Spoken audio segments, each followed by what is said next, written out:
Hello guys, welcome back to my channel. तो आज हम फैक्ट ढूंढने वाले हैं। फैक्ट एक्सप्लेन करने वाला हूँ मैं आज आपको। तो क्या आपने कभी सोचा कि जब हमारा पेट खाली रहता है तभी उसमें से गुड गुड की आवाज़ क्यों आती है?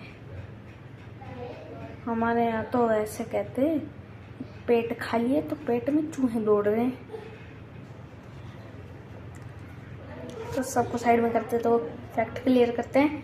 तो समझो कि जो हमारा पेट होता है, जब उसमें खाना होता है तो वो लार्ज इंटेस्टाइन की गुड गुड वाली आवाज़ को दबा देता है। जब खाना नहीं होता तो वो आवाज़ को आने देता है, क्योंकि वो जब खाना होता है तो वो उस आवाज़ को दबा देता है। जब खाना नहीं होता तो वो आवाज़ बहुत तेज आने लगती है। तो आपको फैक्ट समझ में आया कि नहीं? अगर नहीं आया तो एक बार वीडियो फिर से देखिए। Thank you, thanks for watching.